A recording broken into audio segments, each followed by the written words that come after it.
Perón en el cargo de Secretaría y de Trabajo y Prevención. Medidas tomadas, acercamientos a las masas trabajadoras. Esta nueva secretaría produjo cambios fundamentales respecto a los gobiernos anteriores, tendientes a establecer una relación más fluida con el movimiento obrero. Para lograr tal objetivo se sancionaron una serie de reformas en la legislación laboral. Las principales medidas fueron el Estatuto del Peón, que estableció un salario mínimo y procuró mejoras las condiciones de alimentación, vivienda y trabajo de los trabajadores rurales. Establecimiento del Seguro Social y la jubilación que benefició a más de 2 millones de personas.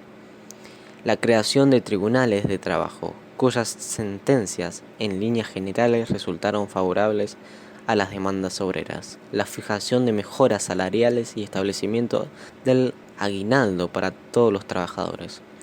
El reconocimiento de las asociaciones profesionales, con las cuales el sindicato obtuvo una mejora sustancial con su posición en pleno jurídico.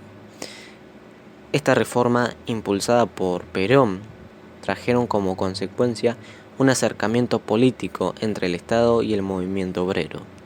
Su primer discurso como secretario, el día 2 de diciembre de 1943, deja perfectamente en claro el rumbo de su accionar político.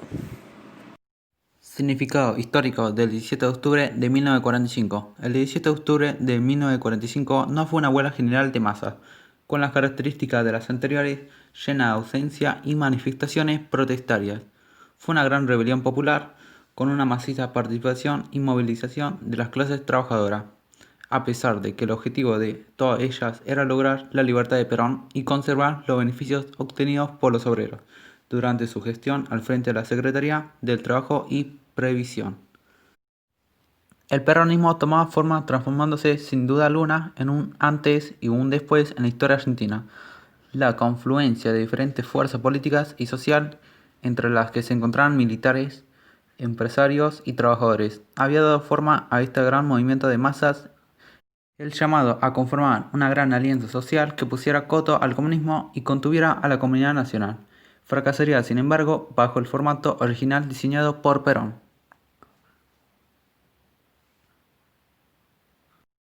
Primera presidencia de Perón de 1946 y 1952. La primera presidencia de Perón de 1946 y 1952 se cumplen 72 años del general Perón. Asumirá su primer mandato presidencial. Juan Domingo Perón nace en 1895 en Lobos, Buenos Aires, teniendo 15 años de ingreso al colegio militar, destacándose en el área de deportes desde muy temprano.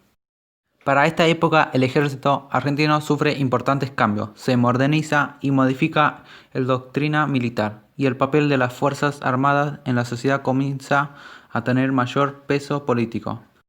Se denomina primer gobierno de Perón a la gestión de Juan Domingo Perón como presidente de la Nación Argentina, comprendida entre la asunción del encargo el 4 de junio de 1946, luego de ser elegido como resultado de las elecciones generales del 24 de febrero, hasta su segunda presidencia, luego de vencer en las elecciones presidenciales de 1946.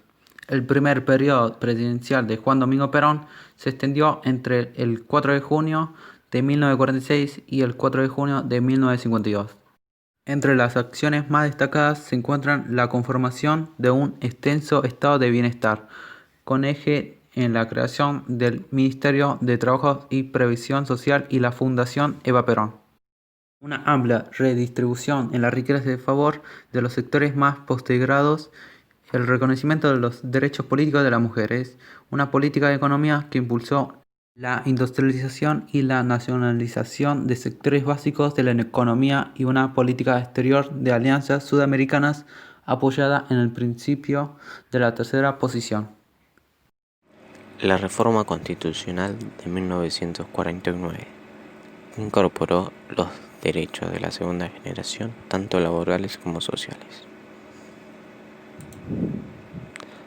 La reforma constitucional argentina de 1949, también conocida como Constitución de 1949, fue una reforma de la Constitución argentina de 1853, realizada durante la primera presidencia de Juan Domingo Perón, desde 1946 a 1952.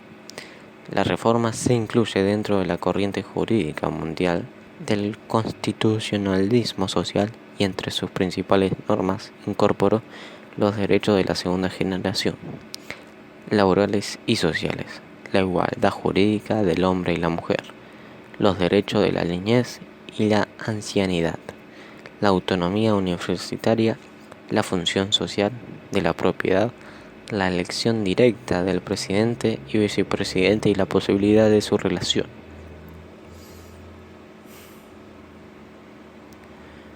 Los derechos de la segunda generación o derechos económicos, sociales, culturales tienen como objetivo fundamental y garantizar el bienestar económico, el acceso al trabajo, la educación y a la cultura, de tal forma que asegure el desarrollo de los seres humanos y de los pueblos.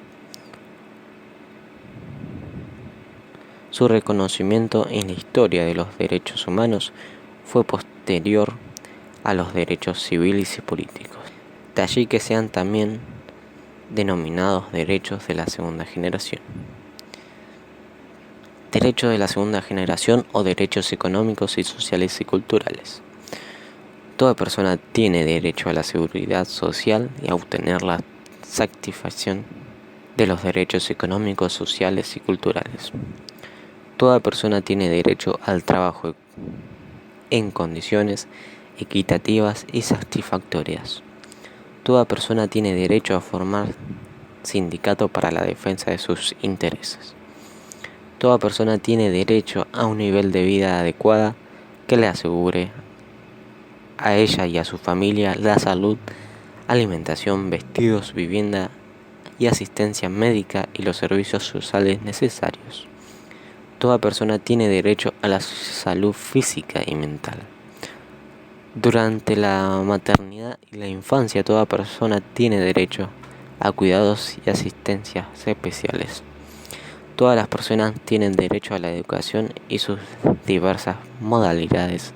La educación primaria, secundaria, es obligación y es gratuita.